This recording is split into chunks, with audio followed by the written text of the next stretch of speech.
welcome guys in another video of Nuhi's biology classes. Now we are going to start class 11th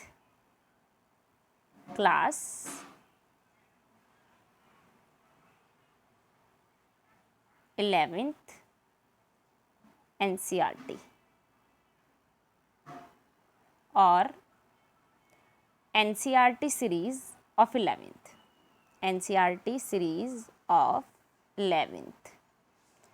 तो आज हम शुरू करने जा रहे हैं क्लास 11th की NCERT की सीरीज़ को, जो कि आपको बड़े कॉन्शियस माइंड से पढ़नी है। क्लास 11th की NCERT बहुत इंपॉर्टेंट है, मैं पहले ही बता चुकी हूँ, क्योंकि यहाँ पर हमें नीट में 19 चैप्टर पढ़ने हैं। 19 चैप्टर में से आपको ज़्यादा कॉन्सेप्ट्स क्लियर करने होंगे और यहाँ चीज़ें बहुत डेप्थ से हैं। तो आप सबसे पहले देखिए चैप्टर का नाम क्या है। Chapter 1 the living world. The living world का मतलब क्या होता है? जीवित जगत। क्या मतलब हुआ इसका? जीवित जगत। क्या आपने कभी देखा है जीवित जगत? आप मुझे बताइए, आंसर कीजिए, कमेंट बॉक्स में आंसर कीजिए। आपने जीवित जगत को देखा है? कभी आप समुद्र के किनारे गए हैं? कभी आपने किसी तालाब को देखा है? तालाब में उछलती हुई मछलियों को देखा है कभी आपने? तो समझ आएगा कि जीवित जगत क्या है। किसी बागीचे में गए हैं कभी आप? कभी बागीचे में जाकर फूलों को मुस्कुराते हुए देखा है आपने? जब आप फूलों को मुस्कुराते हुए देखेंगे, पत्तियों को लहलाते हुए देखेंगे, प्लांट्स को खिलखिलाते हुए देखेंगे, तो समझ आएगा जीवित जगत क्या होता है। वो सब चीज़ें हम पढ़ने वाले हैं, जिससे हमें पता लगेगा कि जीवित होता क्या है, जीवित चीज़ें किसे कहेंगे। तो इस चैप्टर में हम कवर करने वाले हैं diversities in the living world. This is a topic number 1 of this chapter, and this is a topic number 2 taxonomic categories. Topic number 2 taxonomic categories. अभी टेक्सोनॉमिक टर्मिनोलॉजी क्या होती है, कैटेगरीज क्या होती है, डाइवर्सिटी क्या होती है, वो सब चीज़ें हम पढ़ने वाले हैं बड़ी डिटेल में। तो सबसे पहले आप चीज़ों को देखिए, क्या करना। चीज़ों को करने के लिए आपकी कॉन्सेप्ट्स क्लियर होना बहुत ज़रूरी है। सबसे पहले एनसीईआरटी का शुरू वाला पैराग्राफ हमें पढ़ना ही होता है, बड़े इंटरेस्टिंग वे में पढ़ना होता है। एनसीईआरटी अपने आप में बड़ी मज़ेदार है। तो आप सभी एनसीईआरटी ओपन कर लीजिए, हाइलाइटर अपने साथ में ले लीजिए, एक नोटबुक ले लीजिए। कुछ पॉइंट्स आपको नोट डाउन करने पड़ सकते हैं, तो वो आप नोट डाउन कर लीजिए। अदरवाइज़ आप यहाँ साइड में एनसीईआरटी की इस वाली साइड में नोट डाउन कर सकते हैं। तो फिर नोटबुक की भी कोई ज़रूरत नहीं है, क्योंकि एनसीईआरटी में काफ़ी स्पेस होता है जहाँ पे आप छोटे छोटे पॉइंट्स नोट डाउन कर सकते हैं। तो अभी आपको क्या करना है, समझते हुए चलना है चीज़ों को। How wonderful is the living world. कैसे जीवित विश्व आश्चर्यचकित है। भाई आश्चर्यचकित क्यों है? जो जीवित विश्व है, लिविंग का मतलब जीवित जंतुओं से होता है ना, और वर्ल्ड मतलब विश्व। एनसीईआरटी आपके ब्रेन में क्वेश्चन दौड़ाना चाह रही है। तो अभी मैंने आपको कहा ना, आपने कभी मछलियों को देखा उछल कूद करते हुए, फूलों को देखा इधर से उधर मूवमेंट करते हुए। The wide range of the living types is amazing. यानी जो बड़े लेवल पर लिविंग ऑर्गेनिज्म होते हैं वो बहुत अमेजिंग होते हैं। The extraordinary habitats in which we find living organism, be it cold mountains, यानी हम बहुत ही एक्स्ट्रा ऑर्डिनरी हैबिटेट्स देखते हैं। अभी एक्स्ट्रा ऑर्डिनरी के हैबिटेट्स क्या होते हैं? हैबिटेट्स का मतलब होता है वास स्थान। हैबिटेट का मतलब क्या होता है? वास स्थान। जिन बच्चों को इंग्लिश में टर्मिनोलॉजी क्लियर नहीं है, आप उसके ऊपर लिख सकते हैं, हैबिटेट्स के ऊपर लिख सकते हैं वास स्थान। कैसे समझ सकते हैं वास स्थान को? आप कहाँ रहते हैं? कहाँ रहते हैं आप? अपने घर में रहते हैं ना। घर किस चीज़ पर बना है? मिट्टी पे बना है ना। तो आप टेरेस्ट्रियल हुए कि नहीं हुए? क्योंकि आप मिट्टी पर रह रहे हैं ना, तो मिट्टी को टेरेस कहते हैं ना, तो आप टेरेस्ट्रियल हुए। लेकिन मछली कहाँ रहती है? पानी में रहती है, तो वो एक्वाटिक हुई। कुछ चीज़ें माउंटेन्स पर रहती हैं कि नहीं माउंटेन्स पर, तो उसके अकॉर्डिंग हैबिटेट्स डिसाइड किए जाते हैं। हैबिटेट्स क्या किए जाते हैं? उन चीज़ों की अकॉर्डिंग समझे जाते हैं। देखिएगा,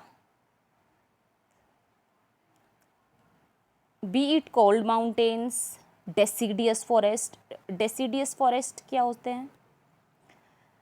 डेसिडियस फॉरेस्ट उन फॉरेस्ट को कहा जाता है जहाँ पर जंगल होते हैं, घने जंगल। ओशियन यानी महासागर, फ्रेश वाटर लेक्स होती हैं, लेक्स मतलब झील होती हैं, डेजर्ट्स होते हैं, हॉट स्प्रिंग्स होते हैं, गर्म पानी के झरने होते हैं, है ना। लीव अस स्पीचलेस, यानी हम स्पीचलेस हैं, कुछ बोल नहीं सकते। कारण जब आप माउंटेन पर रहने वाले जीव जंतुओं को देखेंगे ना, तो आप भी इतने आश्चर्यचकित हो जाएंगे कि यहाँ इस तरीके के एनिमल्स रहते हैं। अब डेसिडियस फॉरेस्ट देखेंगे, घने जंगल, हाथी, शेर, चीता, ये सब चीज़ें रहती है, तो आप वहाँ भी आश्चर्यचकित हो जाएंगे। ओशियन अगर आप देखेंगे, समुद्र, तो आप आश्चर्यचकित हो जाएंगे।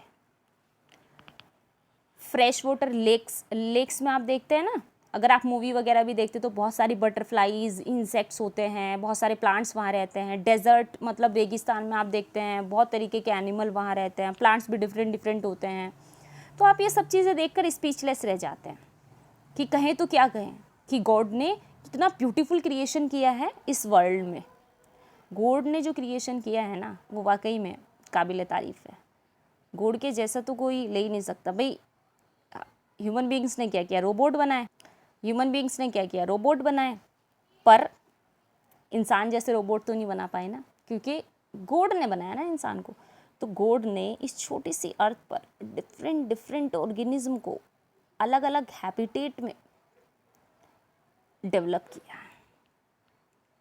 अब हैबिटेट आप कैसे समझ सकते हैं? फॉर एग्जांपल आप इसको मान लीजिए डेजर्ट हैबिटेट है, तो डेजर्ट में आप क्या देखते हैं भाई? यहाँ जो कैमल होते हैं, जो ऊँट होते हैं, वो रहते हैं। प्लस यहाँ पे आप क्या देख सकते हैं? कैक्टस यानी नागफनी देख सकते हैं।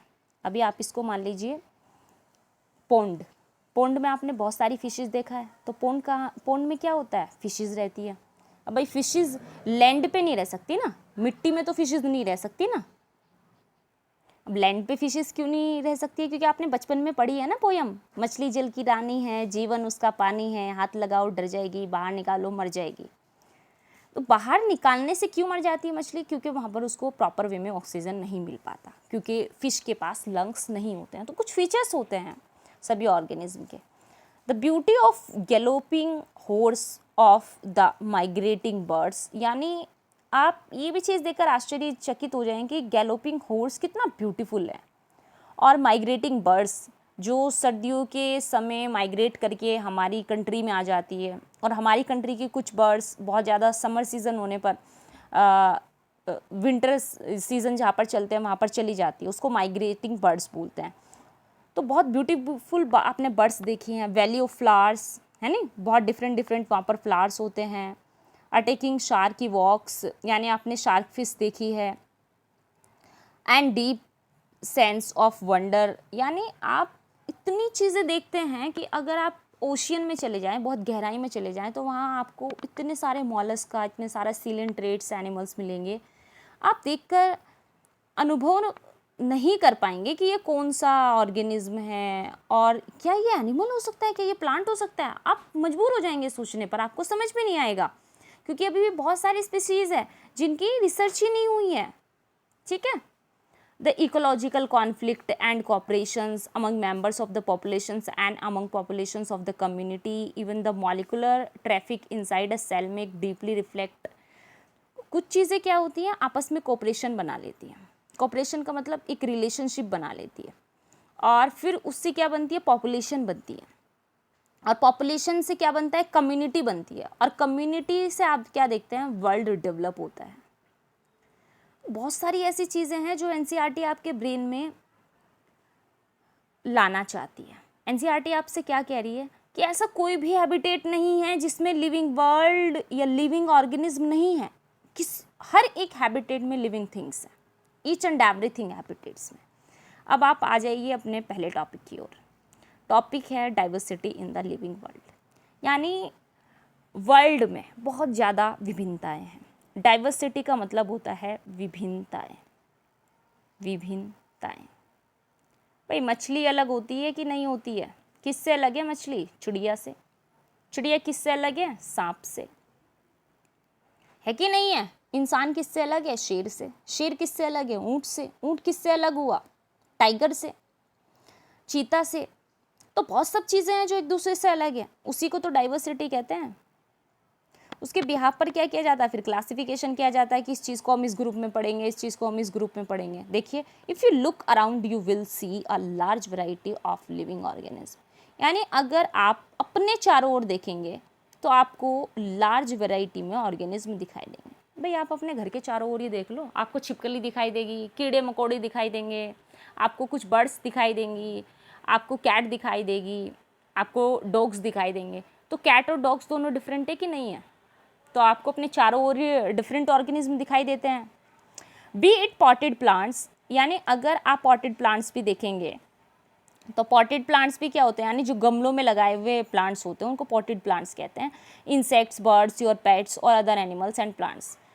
आप अगर प्लांट्स को भी देखेंगे वो भी डिफरेंट होते हैं, एनिमल्स को देखेंगे वो भी डिफरेंट होते हैं। There are also several organism that you can not see with your naked eye but they are all around you. यानी ऐसे भी ऑर्गेनिज्म हैं जो आपको अपनी आँखों से नहीं दिखाई देते हैं, उनको माइक्रो ऑर्गेनिज्म कहा जाता है। क्या कहा जाता है? Micro organism. इनको हम किससे देखते हैं? माइक्रोस्कोप से। किससे देखते हैं? माइक्रोस्कोप से। ऐसे कौन से ऑर्गेनिज्म होते हैं? बैक्टीरिया, स्मॉल में, शॉर्ट में लिख दे रही हूँ यहाँ पर। वायरस देख सकते हैं आप कभी। अभी कोविड आया था तो क्या किसी को कोरोना वायरस दिखाई दे रहा था? बट था ना, सब बहुत बीमार हो रहे थे ना, पेंडेमिक आई थी ना, जिसकी वजह से बहुत ज़्यादा सफ़र किया हम भारतवासियों ने, ठीक है, क्योंकि बहुतों के जो फैमिली है उसमें से कई कई मेंबर चले गए बेचारे, है ना, कोविड टाइम पे। तो वायरस और बैक्टीरिया भी हमारे वर्ल्ड में है जो हमें दिखाई नहीं देते हैं, लेकिन वो भी क्या है? ऑर्गेनिज्म है। अर्थ पर क्या है? ऑर्गेनिज्म है, उनको माइक्रो ऑर्गेनिज्म कहते हैं। If you were to increase the area of you make observations in the range the variety of organism that you see would increase. यानी अगर आप एरिया बढ़ाएं ऑब्जर्वेशन का लिविंग वर्ल्ड के अनुसार तो आप यहाँ पर ज़्यादा वेराइटी देखेंगे। भाई ज़्यादा वेराइटी तो देखेंगे ही, कैसे? फॉर एग्ज़ाम्पल, अगर आप अपनी कॉलोनी में रहते हैं और आप अपनी कॉलोनी में ही घूमते हैं तो आपको जानकारी किसकी है? अपनी कॉलोनी की तो जानकारी है कि मेरे कॉलोनी में 10 घर हैं और 10 घर में इतने मेंबर्स रहते हैं और इनके घर में इतने पेट हैं, ये पेट इन्होंने पाल रखे हैं, और यहाँ ये गली है, यहाँ इतने प्लांट्स लगे हुए हैं, इस गली में ये वाला प्लांट है तो इस गली में ये वाला प्लांट है। इतनी इन्फॉर्मेशन होगी आपको। तो यानी आपको छोटी रेंज की इन्फॉर्मेशन होगी अगर आप कॉलोनी की बात करें। लेकिन अगर आप एक सिटी की बात करें और सिटी में आप क्या करते हैं? घूमते फिरते हैं, तो आपको पूरी सिटी की ऑब्जर्वेशन होगी ना। हाँ भाई, इस सिटी में, इस कॉलोनी में ये वाला एनिमल है, उस सिटी में, उस कॉलोनी में वो वाला प्लांट है, तो आपको ज़्यादा ऑब्जर्वेशन होगी। तो आपने जैसे ही लार्ज एरिया किया, लार्ज एरिया करने पर क्या हुई? जो ऑब्जर्वेशन है ऑर्गेनिज्म की वो बढ़ गई, ठीक है, ऑब्जर्वेशन बढ़ गई। बिल्कुल वैसे ही अगर आप एनसीईआरटी के 2 चैप्टर पढ़ेंगे तो आपको 2 चैप्टर की नॉलेज होगी, एक पढ़ेंगे तो आपको एक ही चैप्टर की नॉलेज होगी, और अगर एक ही चैप्टर की नॉलेज होगी तो एक चैप्टर से क्या हो जाएगा? कुछ भी नहीं होगा बेटा, ठीक है। तो बिल्कुल वैसे ही जब आप एरिया बढ़ाएंगे तो पॉपुलेशन की ऑब्जर्वेशंस और ऑर्गेनिज्म की पॉपुलेशन इंक्रीज होगी। If you were to visit dense forest, यानी अगर आप विजिट करते हैं डेंस फॉरेस्ट में, मैं सजेस्ट करना चाहूँगी डेंस फॉरेस्ट में आपको विजिट करना ही चाहिए हमेशा। अगर आपको एक ऑब्जर्वेशन लेनी है, लाइफ की ऑब्जर्वेशन लेनी है, तो आपको लाइव एग्जाम्पल से जुड़ना चाहिए। तो डेंस फॉरेस्ट में आप कभी भी विजिट करें जब आपका टाइम हो, तो आप वहाँ बहुत डिफरेंट वैरायटी पाएंगे, एनिमल्स की, प्लांट्स की, ग्रासेस की। So many varieties will be found in dense forest और फॉरेस्ट, ठीक है। तो आपको ये विज़िट करना ही चाहिए जब भी आपको टाइम लगे। और विज़िट करने से क्या होगा? आपकी जो ब्रेन है उसमें भी एक्टिवनेस आएगी, क्योंकि जब हम फॉरेस्ट वगैरह में विज़िट करते हैं तो हमारा जो मन है वो अपने आप ही हैप्पी हो जाता है, क्योंकि हम नेचर के कांटेक्ट में होते हैं। You would probably see a much greater number and kinds of living organism, यानी जो फॉरेस्ट है वहाँ पर जो ऑर्गेनिज्म है, ऑर्गेनिज्म वहाँ पर काफ़ी ऑर्गेनिज्म क्या होते हैं, काफ़ी ऑर्गेनिज्म होते हैं, तो आपको ज़्यादा ऑर्गेनिज्म देखने को मिलेंगे. Each different kind of plant, animal और organism that you see represents a species. आप किसी भी ऑर्गेनिज्म को देखेंगे तो उसकी कई सारी स्पीशीज होती हैं. अगर आपने टाइगर को देखा ना, तो टाइगर एक जीनस है, लेकिन टाइगर की आप वैराइटीज़ देखेंगे डिफरेंट डिफरेंट.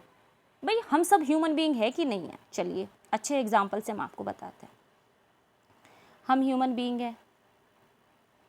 क्या हम ह्यूमन बीइंग सब एक जैसे फेस के हैं? नहीं है. क्या हमारे हैंड सबके एक जैसे हैं? नहीं है. वेरिएशन है ना. तो क्योंकि हमारी स्पीशीज़ डिफरेंट है, इसीलिए हम थोड़ा डिफरेंट दिखाई देते हैं. हमारा जो डीएनए है, डीएनए के अंदर जो जेनेटिक इन्फॉर्मेशन है, उसके कारण डिफरेंट दिखाई देते हैं. तो यहाँ पे क्या होता है कि जो भी ऑर्गेनिज्म है उसकी स्पीसीज़ थोड़ी डिफरेंट होती है, और उसकी वजह से उसका जो लुक होता है, जो मॉर्फोलॉजी होती है, जो स्ट्रक्चर होता है, आउटर स्ट्रक्चर, वो डिफरेंट होता है. The number of species that are known and described range between 1.7 up to 1.8 million. यानी जितनी स्पीशीज़ डिस्क्राइब्ड हो चुकी हैं 1.7 से 1.8 मिलियन तक डिस्क्राइब की जा चुकी है स्पीशीज़ ऑर्गेनिज्म की. This refers to biodiversity. इसको हम कहते हैं biodiversity. Bio means living, bio means living, और डाइवर्सिटी मीन्स वेरिएशन. तो वेरिएशन का किस में देखने को मिला? लिविंग में. अब लिविंग क्या चीज़ें होंगी? स्पीशीज़ होंगी. किसी स्पीशीज़ होंगी? ऑर्गेनिज्म की स्पीशीज़ होगी. तो उसको हम बायोडाइवर्सिटी कहते हैं. क्या कहते हैं? बायोडाइवर्सिटी कहते हैं. हम एक काम करते हैं, क्योंकि आज हम इस सीरीज़ को शुरू कर रहे हैं, तो आज आपके लिए इतना ही ठीक रहेगा. आज आपको इतना ही लेक्चर कवर करना है. जैसे पढ़ाया है आपको वैसे ही पढ़ना है. चीज़ों को समझते हुए चलना है, रटना नहीं है, क्योंकि रटाने के लिए हम नहीं पढ़ा रहे हैं. आपको चीज़ों को समझते हुए चलना है. तो बायोडाइवर्सिटी क्या होती है? बायो मीन्स क्या हुआ, डाइवर्सिटी मीन्स क्या हुआ, diversity in the living world क्या होता है. कुछ यहाँ टर्मिनोलॉजी जो आई है, एक्स्ट्रा ऑर्डिनरी हैबिटेट्स, हैबिटेट्स कितने तरीके के होते हैं, किस हैबिटेट्स में कौन सी चीज़ें मिलेगी, उन चीज़ों को पढ़ना है आपको. ये एनसीईआरटी की एक्सप्लेनेशन करना इसलिए ज़रूरी था. जब तक आप लाइन टू लाइन एनसीईआरटी नहीं पढ़ेंगे ना, जब तक नीट क्रैक नहीं हो सकता. क्योंकि जो नीट है ना, नीट में हैबिटेट से भी क्वेश्चन पूछा जाता है कि जो हैबिटेट है वो कितने तरीके के होते हैं. और क्वेश्चंस लेके आएंगे जब आपको समझ आ ही जाएगा कितने तरीके के क्वेश्चंस है, किस तरीके के क्वेश्चंस आ रहे हैं, कहाँ कौन सी लाइन से क्वेश्चन आ रहा है, सब चीज़ें समझ आएंगी, क्लियर हो जाएगा. तो आज की लेक्चर में हम इतना ही रखते हैं. कल हम इसको कंटिन्यू करेंगे आगे.